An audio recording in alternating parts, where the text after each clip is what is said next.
Maganda, may kaya o wala. Number one, kalusugan.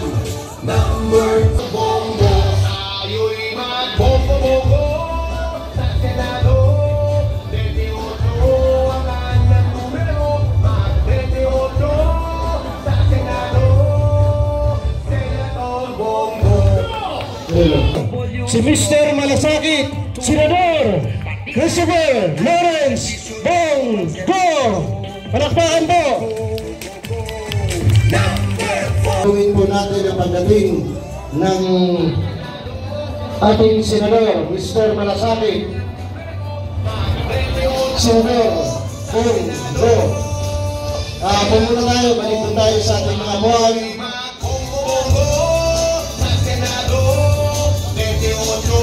Ibalik sa Senado, go! Bongo na!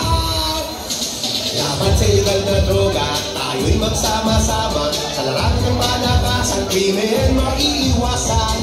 Corruption ay tigilan, uunad ang big sport. Miss Justine, pakipatay po muna. Mga kapatid, pwede pong bumalik po muna tayo. Kinabukasan, samahan pa ng sports, panalo ang kabataan.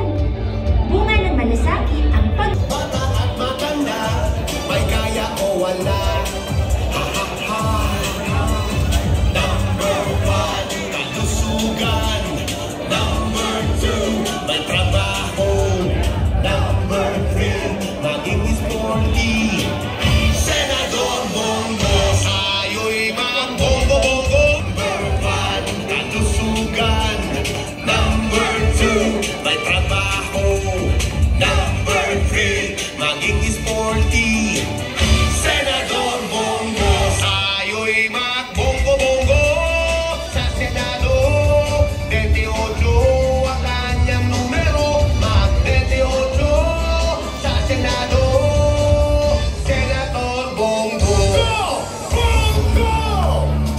Nagrang Workers Department, kanyang isinulong. Sa OFWs, todo-todo ang tulong.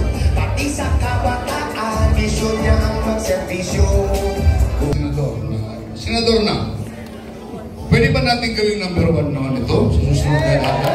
Kasi yung mga nandun, parang, I don't know. So, ang ating kaibigan ay may ginawa na at may gagawin pang muli pag siya ay binalik natin sa Senado. Lalo kung siya ay number one. Kaya? Kaya ang aking kaibigan na tukayo na si Senator Bongo, Mr. Malasakit, magandang umaga sa inyong lahat. Alam niyo mga mga mababait talaga yan. Totoo na matagal ko nang kilala si Tokayo Bong Melvin Bong Tapay. Noong panahon sa Bukidnon pa, noong panahon pa former President Duterte noon, tumatakbo pa lang. Sir, maraming salamat sa inyong suporta. Salamat natin si Bong Tapay. Ako naman po, napapanahon na rin po na mabigyan na rin po ng pagkakataon na makapag-serbisyo ang inyong UJB party list. At isa naman po ang ating layunin, ang pakiusap ko lang po sa inyo sa UJB party list, unahin niyo po yung pagtulong, kapakanan po ng ating mga kababayang Pilipino, lalong-lalo na po yung mga mahirap nating kababayan. At unang-una sa lahat, gusto ko munang batiin ng Happy Women's Month po ang ating mga kababaihan. Palakpakan po natin sila. Mga nanay, mga ate, mga tita, mga lola. Sino lola na rito? Ba't ayaw ang kinin nyo? Alam nyo, wala tayo sa mundong ito kundi dahil sa ating mga lola. At totoo lang po. So sa mga lola, mabuhay kayo, mga nanay.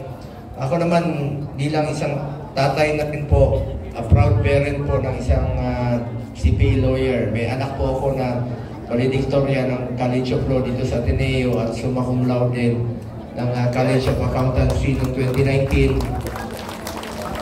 Tayong mga magulang, binibigay natin ang lahat para sa ating mga anak. So sa mga anak naman, mag-aral kayo ng mabuti. Yan po pwede natin may maganti sa kanila.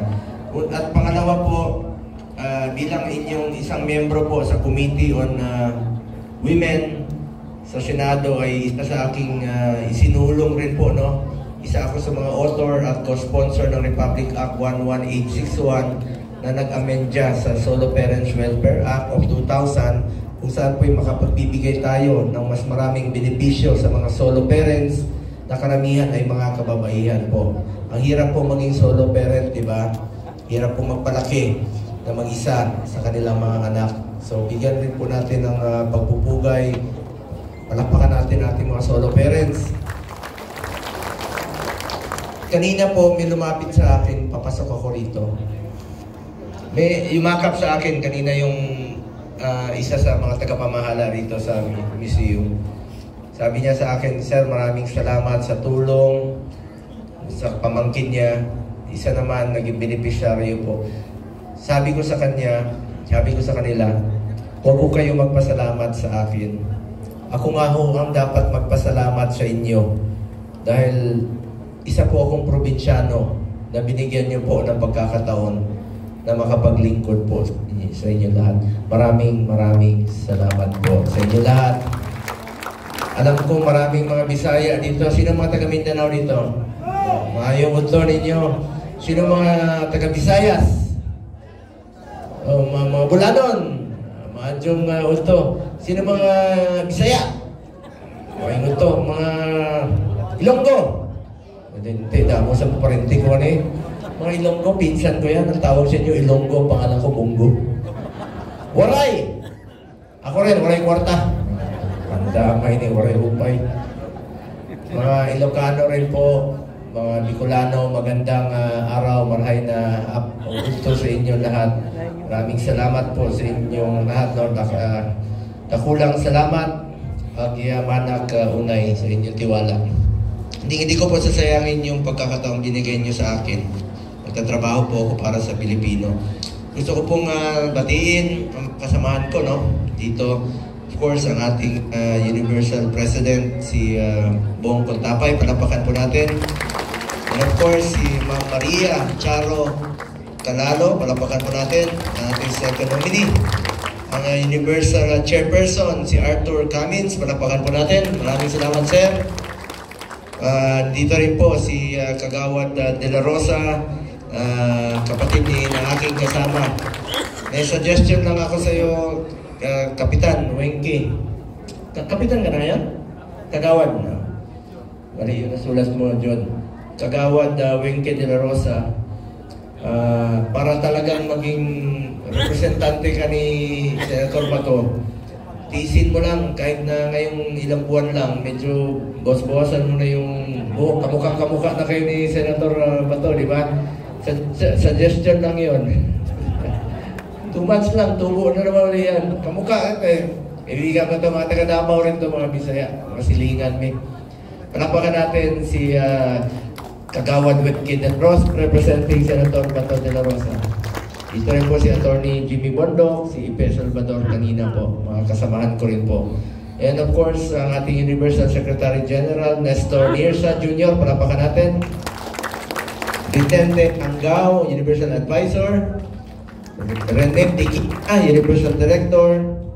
Chris Giovanni Manyosa. Samuel Grafil. Diomedes Valdez. Joseph Principe. Elfredo Abesia. Elmer Barrera. And of course, si former Secretary Rolly Bautista, who has been so supportive po sa grupo at sa akin. Palakpakan rin si Rolly Bautista. Dito siya.